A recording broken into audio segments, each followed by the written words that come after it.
Irish guy, and yeah, here it is. I mean, we've seen my Premier League predictions before. It's forced me to sleep in a bin, have a bath in milk, have an annoying choir boy tattooed on my foot. Recently I had to talk about Aston Villa in a lake. But you know what that all means. No, not that I have the cleverness of a horse. No, it's the fact that I am due redemption.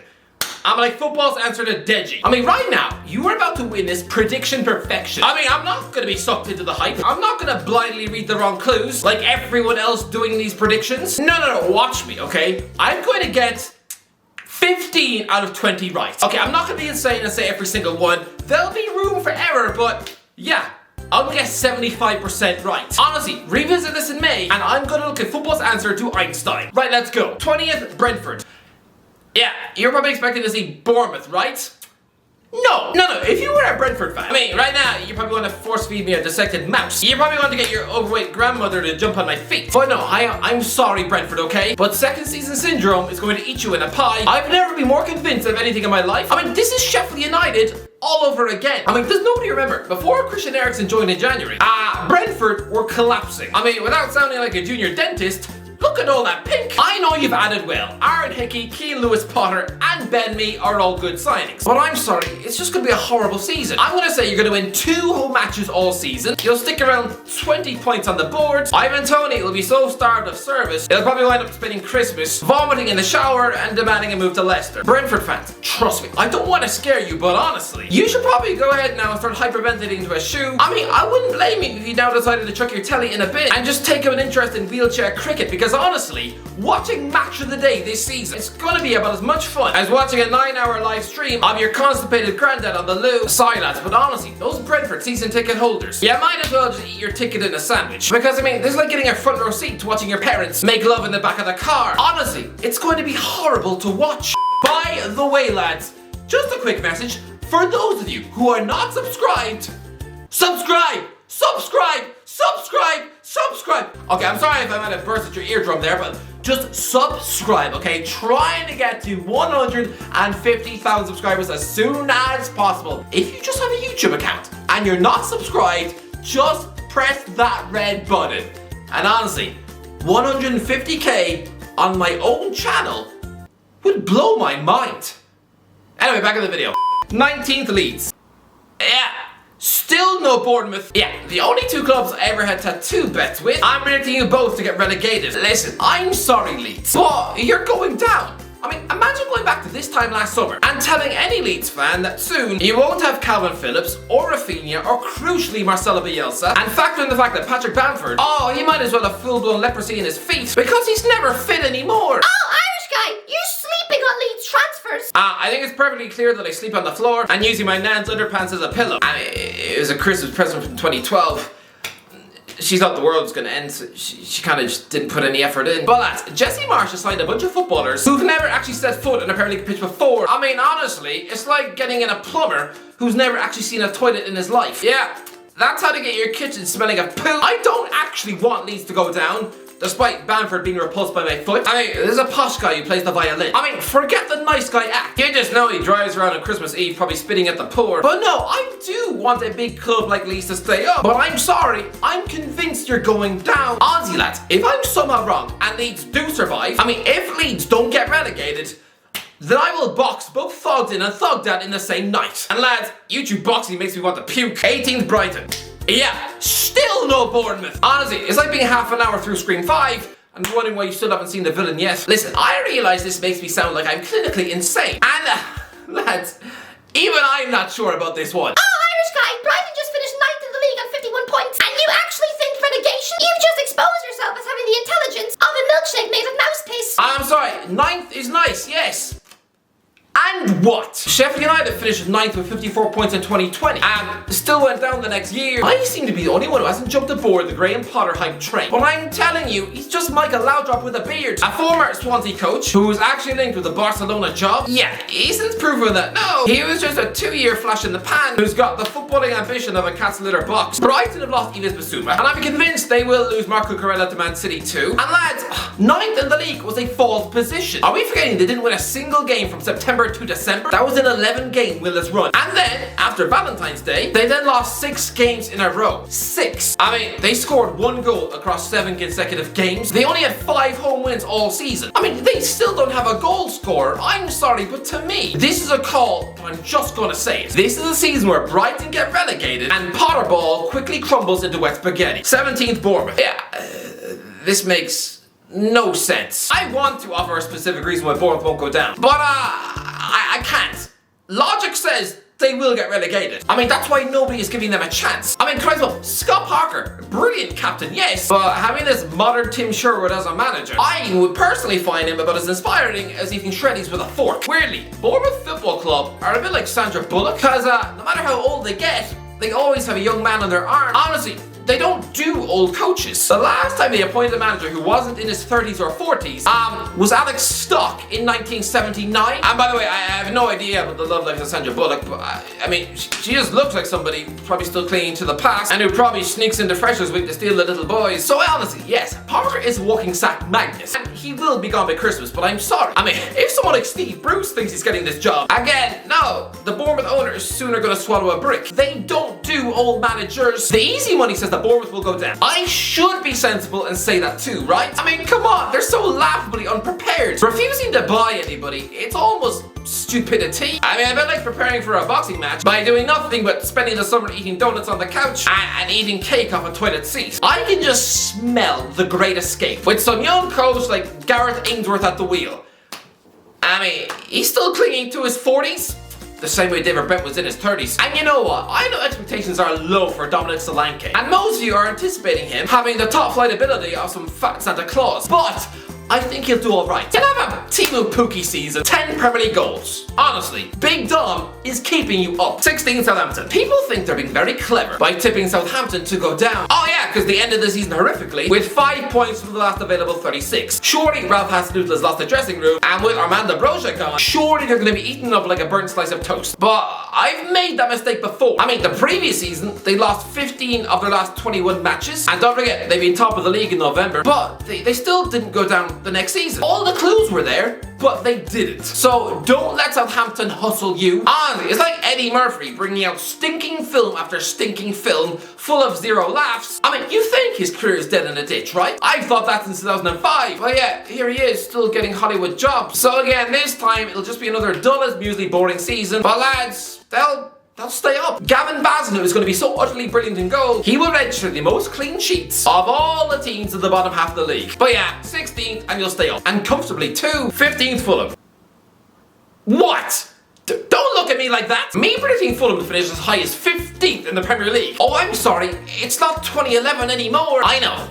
Okay, but lads, surely, eventually yo-yo clubs have to get it right. And I'm sorry, but remember when Marco Silva was seen as one of the most exciting managers in the game. I mean, he's not exactly some out of his depth, gormless oaf who spends his days smearing his own earwax on a bagel. No, I'm sorry, but last season, 90 points in the championship and 3 7-0 wins. Let's put some respect on Marco's name. I think this season, Craven Cottage will be a fortress. Alexander Mitrovic is going to have some rock-solid confidence, and I'm going to call it, he's going to net 15 Premier League goals. Okay, I've always said it. This man has got ability. It just didn't help when 2 years ago, Scott Parker clearly showed about as much trust in him as you would have for an Uber driver who keeps swigging whiskey at every traffic light. Honestly, let's make a deal. If Mitrovic does hit the number 15 goals in the Premier League this season, then you will have to get a tattoo of my face on your neck.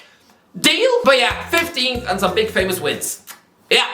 I'm looking at you, Man City. 14th, Everton. Are Everton fans excited for the season? No. After losing 4-0 to Minnesota, I'm guessing those supporters would have gladly swapped their season tickets for an afternoon of kissing their grandmother on the mouth. But losing Richarlison does not constitute automatic relegation. In the same way Southampton selling Danny Ings didn't consign them to the championship either. Honestly, lads, it's just one player. It'll be another unspectacular season, yes, but am I the only one who thinks that Frank Lampard will actually keep his job until May? Honestly, they'll dig in, get some big wins at Goodison. Yeah, I know, Dwight McNeil last season at the end product of a pizza box filled with poo, but I reckon this is his big breakout season, and he'll establish himself as the club's best player with about 7 goals and 10 assists. Honestly, I know Everton fans are probably treating his signing as if you're unwrapping a pair of birthday socks from your nan, but honestly, watch this space. McNeil is going to do bits. 13th Nottingham Forest. Paying Jesse Lingard close to £200,000 That stinks of QPR. Just reckless spending. But right now, they're sniffing around William Carvalho and Maxwell Cornet. Nottingham Forest mean business. And yes, I know I have a phobia for former Swansea coaches. I think most of them are just stylish hipster waste of space. But Steve Cooper, despite what Twitter might think about him being the Premier League's Quasimodo, I actually think he's a brilliant coach, and honestly, we've already seen last season the team go toe-to-toe with Arsenal, Leicester and Liverpool. I mean, I have no concerns about them this season. They'll be absolutely fine. And yes, I realise the presence of a midfield pumpkin like Jack Colback in their team for the Premier League. It's a bit like going to the school prom with an oozing wart on your nose. But I also thought that about Dan Gosling when he returned to this division with Bournemouth. And they actually did okay in their system. So yeah, Colback, he'll actually be fine. And honestly, Forest are not going down. I mean, I know they're not. I mean, if they do, I'll make a video where I do nothing but just eat breakfast naked while surrounded by hungry sheep, but it's not happening. 12th Crystal Palace. Where else are Crystal Palace finishing? I mean, first of all, me saying they'll finish 12th, it's not exactly out there, is it? I mean, it's a bit like telling you that my cat's poo will stick a fish. Yeah, you don't need to be Stephen Hawking to work that one out. I mean, this isn't exactly an alien conspiracy. Palace finished 12th.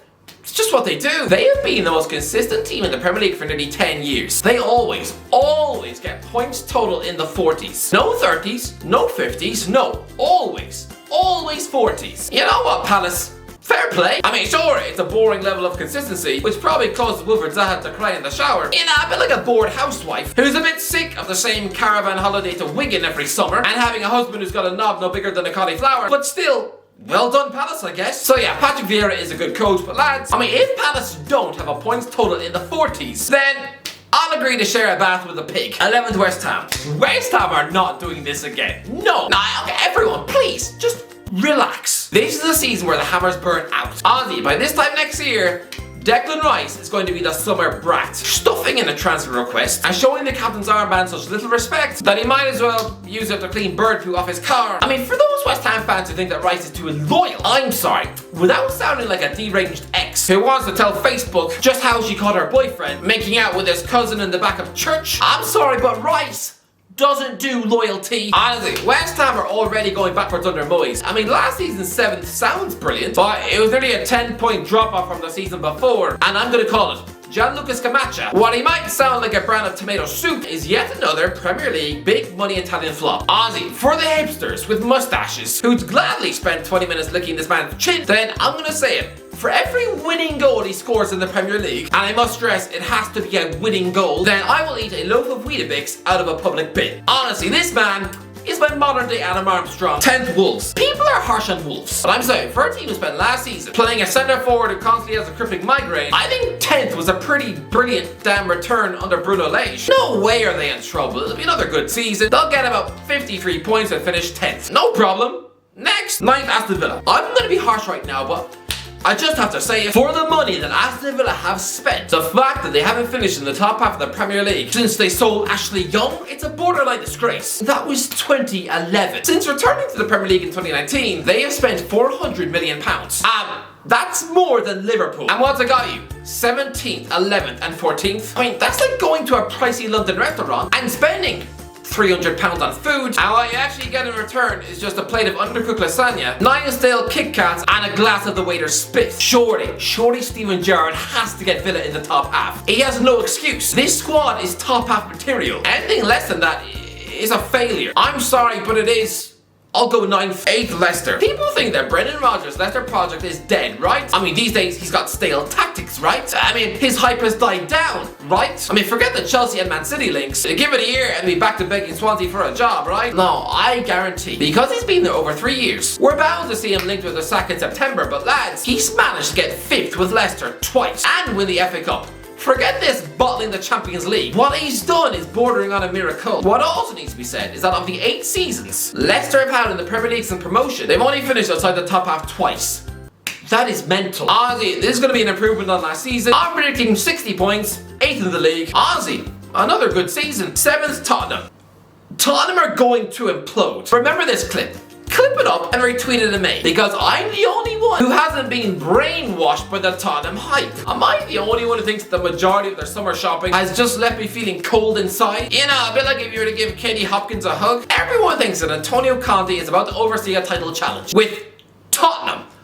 Lads, he's a world-class coach, yes, but they already had Add that in Jose Mourinho, and look what happened there. Lads, if Tottenham are within 5 points of first place by Christmas Day, then I will pierce both my ears and my belly button with these Spurs studs. I mean, they won't. They just won't. Conte will be quitting this club in mid-April, and you'll be ending the season with Mauricio Pochettino, someone who by now just looks like a disheveled Wolverine. Honestly, he's such a nice guy. I'd imagine getting sacked probably hurts his feelings. And under Conte's lung-busting training regime, these Tottenham players are going to be physically broken after the World Cup. I mean, Criswell playing in the Qatar heat and then returning to just eat nothing but broccoli and tuna in the Tottenham canteen and being forced to do 12-mile runs up the hill. I mean, poor old Matt Doherty. He's just a normal guy from Dublin who wants to be left alone to eat chicken wedges on his beanbag. But honestly, at Tottenham, I mean, if you dare to reach for the ketchup, then a militant like Conte will probably immediately slap him in the teeth. We saw with Fabio Capello with England. English players don't like having their ketchup banned. Honestly, we are about to witness Tottenham burnout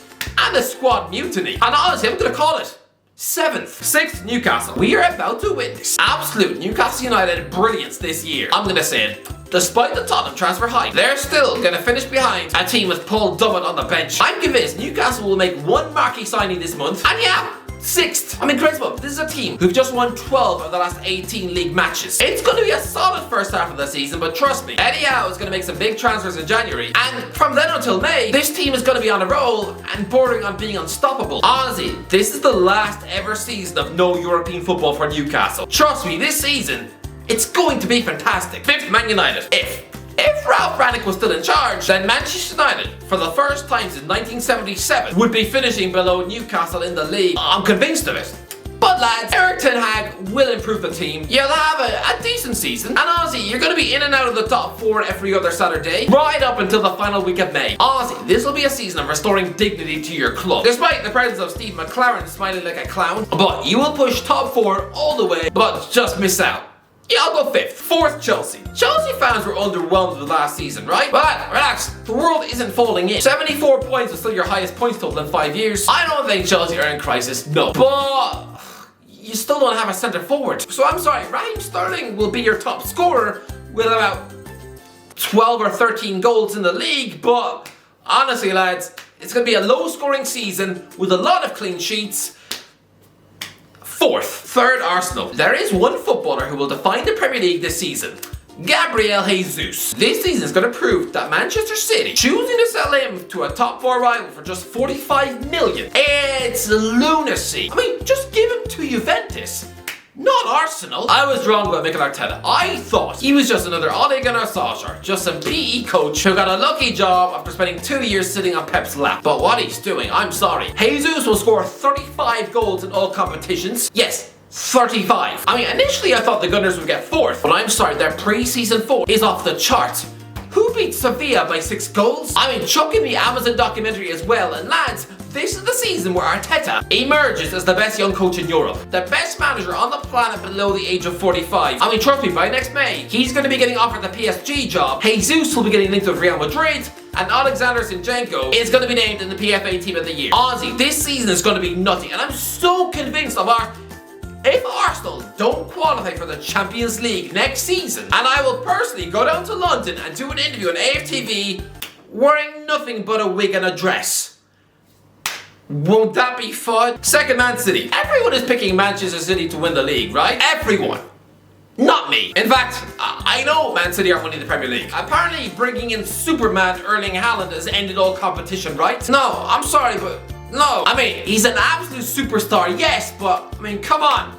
Can you really trust someone born in Leeds? Okay, I'm sorry Leeds, okay? Oh Christ, their whole fan base is gonna hate me now. Man City have never won the Premier League 3 times in a row, ever. It's a mental block. It's something this club just doesn't do. I mean, lads, Pep Guardiola oversaw this team taking 198 points in 2 seasons. And yeah, when going for 3 in a row, they were about as sloppy as Seth Rogen eating ice cream in a taxi, losing to the likes of Norwich and Southampton. I mean, honestly, Pep Guardiola, he doesn't do 3 league titles in a row. I mean, Guardiola is a great boss, yes, but he's not exactly John Kiley.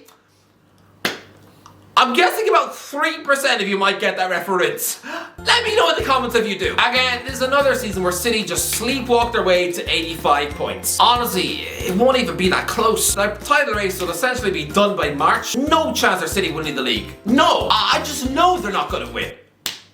No way. 1st, Liverpool. Yeah. title win will be a repeat of 2020. A hungry Liverpool once again taking back the league. And honestly, I'm gonna clip this up in May and just start dancing. Just have a dance. Honestly, unless between now and then I get hit by a bus or wind up drowning in a bowl of cornflakes, then I just know it. I'm going to look like a genius next summer. Honestly, when I watch this back next May, this is a message to future me.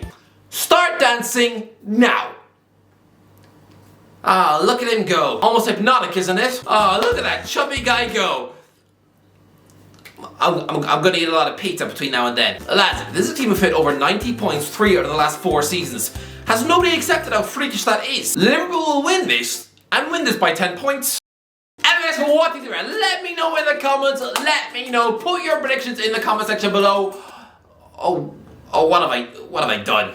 No, okay, I'm confident, okay? I know these predictions are going to do well. Honestly, look back next May, next summer, and I am going to look like the genius of football YouTube.